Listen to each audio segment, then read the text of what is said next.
Ever feel like your golf swing should be better by now? Listen, you probably watched every video, bought the gadgets, maybe even paid for a golf lesson, but you're still slicing, you're still chunking, still confused, and you're still stuck. So what's the real problem? Well, it's because you're missing that one move that separates you from every smooth swinging tour pro you've ever watched. It's not talent, it's not strength, it's a move called lag, and most golfers never learn to do it right. And if you stay tuned, I'm gonna show you exactly how you can start mastering this move in just 15 minutes a day. But before we get to that, let's be honest with each other. Golf can be humiliating. You step up to the ball, hoping this time's gonna be different. You swing, and it's the same ugly slice. Or you top it, and you watch it dribble down the fairway as your buddies smirk. You've probably got a bunch of swing thoughts in your head from don't sway, don't bend your elbow, swing smooth, turn your hips, keep your head down, make sure to hit the ball, and none of it sticks because no one's shown you the real sequence, the real timing, the feeling where the club snaps through impact like a whip with zero effort. That's lag, and without it, you're always going to be stuck, no matter how much you're grinding. Now you might be thinking, why should I listen to you? And that's a fair question. My name is Mike Dixon. I was named one of the top 100 instructors in America by Golf Magazine, and I've spent the last 25 years helping golfers at every level, from absolute beginners to players chasing their dream, trying to play on tour. And here's what I've seen over and over again. Most golfers are drowning in the noise. Tips, drills, swing thoughts. They're trying to fix the symptoms of a broken swing, but never the source. I had this one student, crazy athletic, great attitude, but he'd always melt under pressure on the course. He couldn't keep it together. We worked on every angle, and finally I broke it down and realized he had no lag. His sequence was bad, no compression at impact. And that's when I knew it wasn't just his problem, it was every golfer's problem. So I created something to fix it, but we'll get to that later. First, I want to show you the exact drills and fundamentals I teach every student, the same ones that you can take 5, 10, even 15 strokes off your score without hitting a single golf ball. So let's break it down. I'm going to show you the 5 most powerful fundamentals you can train from home, no range, no course, no gimmicks. These are the same drills I use with my students to fix grip, create lag, improve contact, and finally build a swing that holds up under pressure. You don't even need a perfect swing, you need a repeatable one. And we're gonna start with the most overlooked killer of consistency, your grip. So the first thing we're gonna start with is your grip. And I know it's gonna be a little bit iffy, everybody gets a little uncomfortable when we start talking about the hands, but I need you to understand when we start talking about the golf swing, your hands are the most important piece of the puzzle to control the golf ball. They control the club face. So when I look at most grips on manufacturers' clubs, they have all these designs, and it's very misleading because most people put their thumbs right down the middle, right where the design is. So what I like to do is, especially if you wear a glove, I got my Sharpie marker here, and we're gonna put a dot on the glove. Now, there's a spot in our wrist called the anatomical snuff box. Now, roughly, that's pretty much right in the middle of the webbing of my hand. I'm gonna put a dot there. Now, when I take my grip, what's really important is I don't wanna take my grip with the club on the ground. Everybody starts with a club on the ground and they try to figure out how to get their hands on, and it's usually very uncomfortable. What I want you to do is we're gonna hold the club up on a slight angle. And you can see here how the club is actually pointing kind of towards my belly button. It's not straight up and down like a sword. So it's on a slight angle, and I'm gonna hold it with my right hand. And what you're gonna do with your glove hand is you're going to turn it slightly to the right and bend it back. And I can see this dot on my glove very easily. And I'm gonna place my heel pad on the club first, put my thumb pad down next, so it's like a thumbprint on the grip, and I'm gonna close my fingers up. And now, because my hand is up on the club already, I can slide it down and cover that thumb up. I wanna have a little bit of pressure there. Now, when you do this, what you're gonna find, there's gonna be a little kink in your wrist. This is what we call a torn neutral grip. So when I go in and I slide this hand down, I'm not too worried about how you connect them. I'm more worried about the orientation. So if you want to hook it, that's fine. Now you might have to make an adjustment there because sometimes that starts to affect your right hand position. I just do an overlap grip where my hand's covering the thumb. And again, I like to hold it up here so when I go into my setup, my arms are already preset.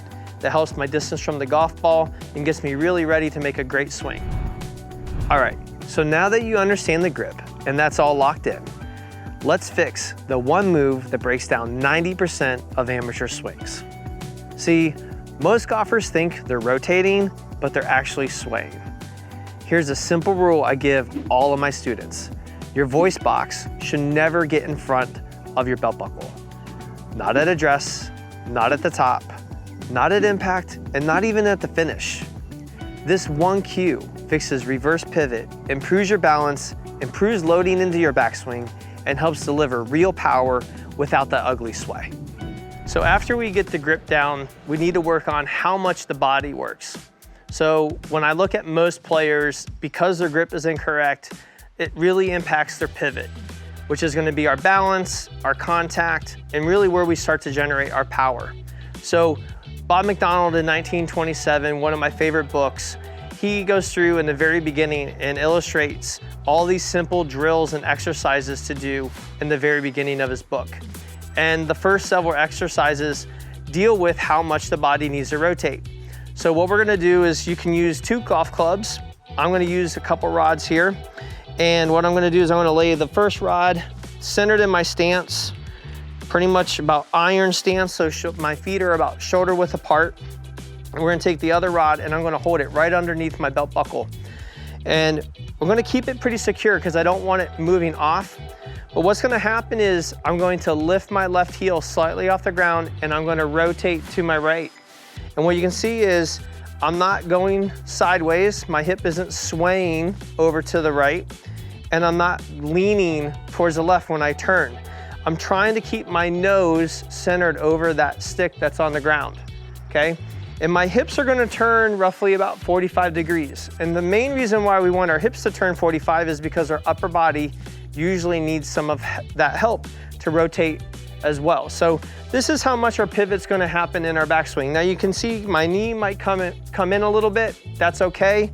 I just don't want my leg to straighten too much, that kicks me forward, and I don't want my foot to rock over. I really want my right foot to be able to handle this load that's coming into the right leg. You might feel some pressure in there, okay? So that's my lower body pivot. Now for our upper body pivot. So I'm gonna keep that stick on the ground. We're gonna take our right hand like we're gonna take an oath. We're gonna hold that stick and it's gonna go right across my chest. And what's gonna happen is I'm going to draw this right shoulder back. And you can see how much my shoulders have to turn. Now again, my hips are turning 45 degrees. Now if I sway, notice how little my upper body can rotate. That, and then I can feel the weight on the outer edge of my right foot. So we're going to lift the heel, draw this right shoulder back, and I'm looking down, again, kind of towards the golf ball, and this orange stick is slightly behind the white stick. I'm not leaning this way. Okay, so again, 45-degree rotation with the hip up here, 90-degree rotation with the upper body. Again, we want to feel balance. We want to start to create power. This is really going to improve your contact and the consistency, trying to keep our head more steady, not still, but steady and centered so we can come back to that golf ball every time. Feeling more stable already? Great. Now let's look where most swings get off track, the swing plane. Most golfers have no idea where their club should be in their backswing. Here's a test. If you freeze your swing in the takeaway, is your club shaft parallel to your toe line or is it behind you? Your club should trace a straight line, not swing inside and get too flat, or go outside and get too vertical. Your target line is also known as the baseline. It's the base of the plane. If your club is not following that path, you're already leaking power and consistency. Let's work on that now. So we've got our grip down, we've worked on our body pivot and how much we need to rotate. The next thing I need you to understand is where this golf club needs to go in the backswing. And I find a lot of players don't understand where the club really is or how it should get there. And I got showed this by my mentor, and I was pretty much blown away with the fact that there's actually a perfect place for the golf club to go on this swing plane. And instantly I'm like, why didn't someone show me this when I was 7 years old? So when I go through and I look at the swing plane, we got our target line, which are the 2 sticks on the ground. And that's also known as the baseline. And what I want you to think about is the base that the plane is resting on. So the swing plane. So I've got a third rod that I'm going to take my grip with, and it's going to be in my fingers. I kind of find to be the most comfortable. And it's going to go up underneath my left arm. Now, what's really important to understand when you do this drill, this is not a hitting drill. This is not a full swing drill. This is kind of going back up to the top and working down into impact. If you do a full swing with this, it's also known as a rib cracker drill. You'll find out really quick why. So I just want you to swing down and stop at impact when you do this. So we got our setup. I got my good grip.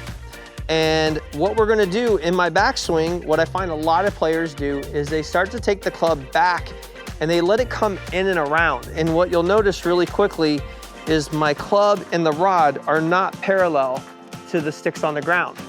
So if I let this club go back, I kind of want it to feel like it's pointing at that stick behind the ball. And when I get to about parallel to the ground, the club shaft should be parallel to the baseline.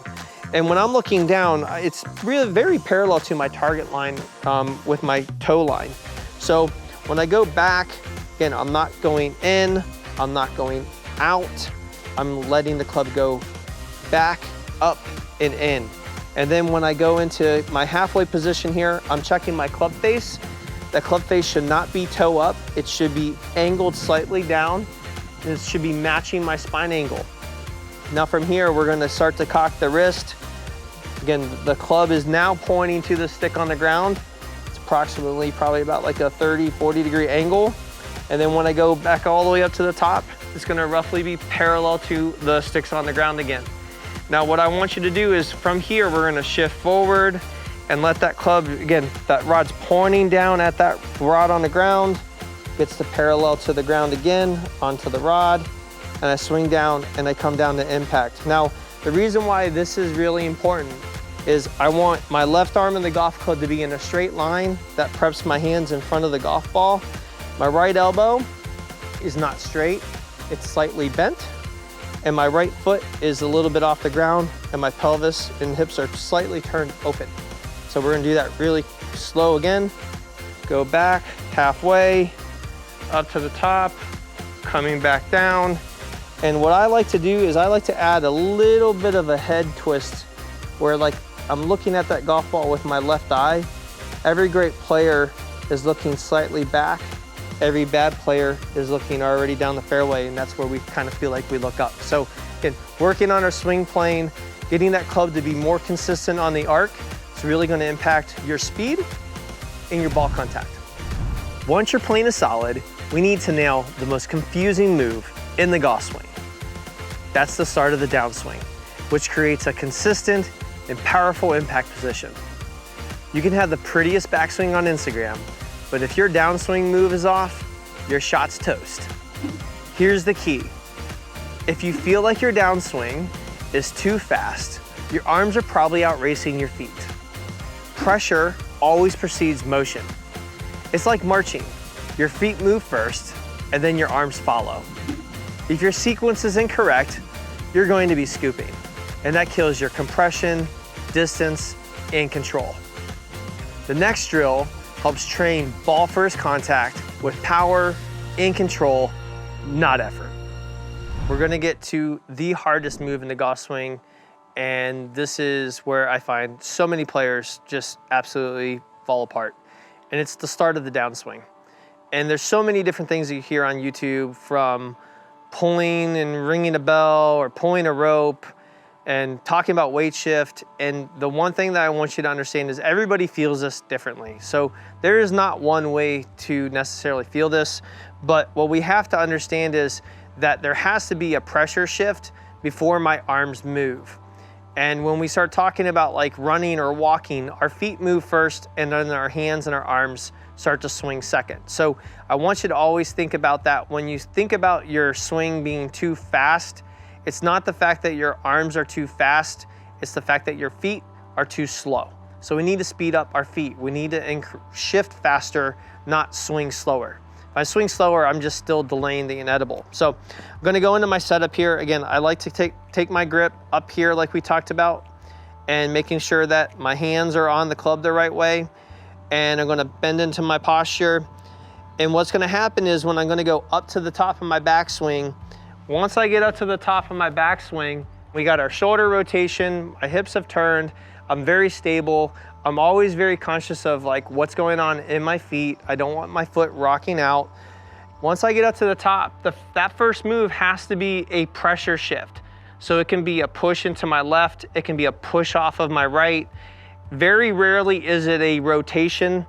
Again, if I start to rotate with my hips, you can see how my hands are going to go out and over. Number one. Number two, when you start thinking about ringing a bell, if I just do this, my body doesn't want to wait for that to happen. Okay, sometimes I find that players let their hands work down the plane. That's a great move. It's a very difficult move. So what I want to make sure is once I get up to the top of the swing, when I start to shift, see how my left shoulder's working up, my right shoulder's working down. Again, Tom Watson said he wanted his right shoulder to replace his left shoulder in the downswing. And when I get down to this impact position, I got my left arm nice and straight with the club shaft. My right arm has a little bit of elbow bend. And then from here, I'm just going to drive out with that right arm and go all the way up into my finish. I find a lot of times when people start doing drills, they don't finish the swing. And we're training our body to make a whole entire motion. So make sure whenever you're doing a drill, try to go all the way up into your follow through to really start training your balance. And this is where we're gonna wanna go. Because again, the ball gets in the way. We wanna just go to that perfect finish so we can see that great shot flying down the fairway. Now let's lock in that moment of truth, impact.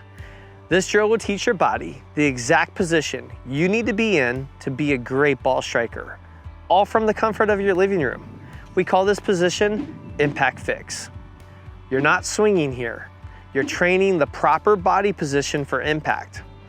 Master this and you'll stop guessing at impact and you'll start striking it pure. Let's dive in.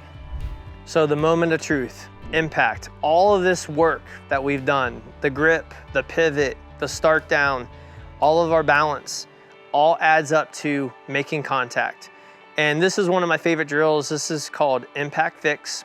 And you can do, again, this right in the comfort of your own home. On the driving range, you can use a divider. I've got a little heavy metal block here. And you can go through and use the corner of your doorway. What you're gonna do is you're gonna take your good grip, again, dot down the center, not the thumb, and we're gonna place the club on the edge. Now, making sure that the whole club is not there, it's just the leading edge. We don't want the hosel of the club touching the wall or the foot of the chair or the table. So what's gonna happen here is I'm gonna go into my setup and I'm not just pushing my hands forward. That's not what happens. My body pivot, the sequence of my swing, is going to create that really good impact position that we all want to have, okay? So what's going to happen is I'm going to push off of my trail foot. I'm putting pressure in my right big toe. I'm turning my hips open. You can see instantly my hands start to lean and press forward. I can feel the stress in the shaft. I can feel pressure in that pointer finger.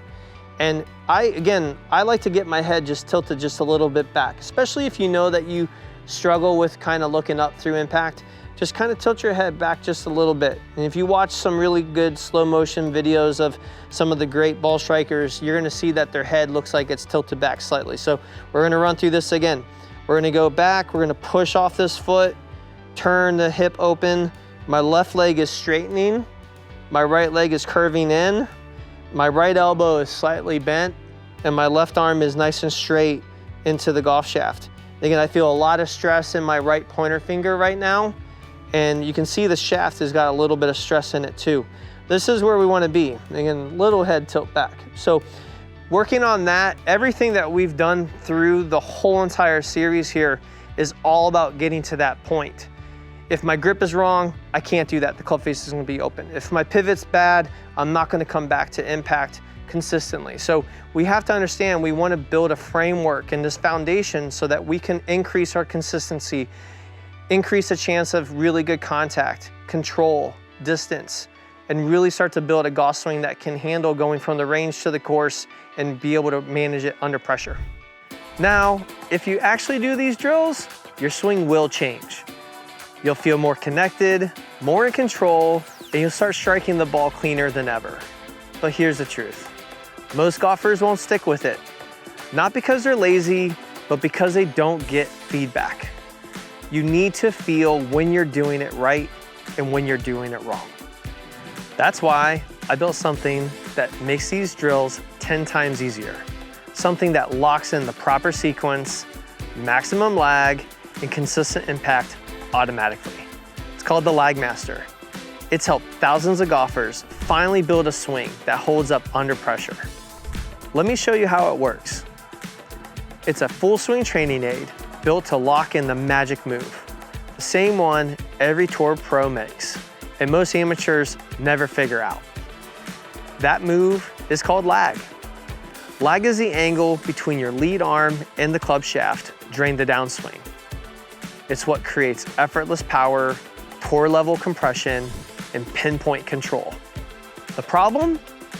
Most players release that angle way too early, what we call casting. The LagMaster forces you to sequence correctly and hold that lag. Deliver the club with a whip-like energy at the perfect time. It attaches right to your own club, so you're not swinging some weird training stick. You're training with your own gear. You get instant feedback, you feel when it's right and when it's wrong. And when your hands and body finally sync up, boom, that's when it all clicks. Thousands of golfers around the world are using the LagMaster, and the feedback has been incredible. And listen, here's the best part. Because you're watching this free training video, when you grab the LagMaster today, you're not just getting the training aid, you're getting the full system. The LagMaster Trainer, the tool that I use with every student to hardwire lag, train the proper swing plane, improve sequence, and master impact. Our complete drill library, PDFs and videos walking you through every step so you can train smarter, not harder. Access to our online private training community, real feedback, support, and accountability from golfers and coaches who are all leveling up. Special bonus, new content drops, live coaching, and exclusive upgrades as we continue to expand the platform. I'm also going to include a free copy of my Secrets to Short Game Mastery, so you can create a short game system around the green to stop throwing away shots. Plus, you'll also be entered to win a free spot to one of my LagMaster Academy golf schools. That's a $3,500 value. This isn't just a quick tip. This is the real fix. So here's the deal. If you're tired of being inconsistent, tired of wondering why the ball's going left, right, or nowhere, then this is your next move. And the most amazing thing for you, if it doesn't change your swing in the next 30 days, you're backed by our 30-day lag satisfaction guarantee. Try it, train with it. If you don't like it, it's not making a difference, send it back, no hassle. So click the button below, grab your LagMaster, and finally start training that one move that changes everything. This time, you're not guessing, you're locked in. Just to recap, when you order today, you're getting the LagMaster Swing Trainer, the complete drill library, full access to our private online training community, live coaching updates, new releases, and exclusive content, copy of my Secrets to Short Game Mastery, plus a chance to win a spot in my next Florida golf school. And that's all backed by our 30-day lag satisfaction guarantee. You've got nothing to lose except for your bad habits. So if you're serious about fixing your swing and you're done wasting time guessing, click on the button below. Let's get started. This is your moment. Let's build that swing you've always wanted together.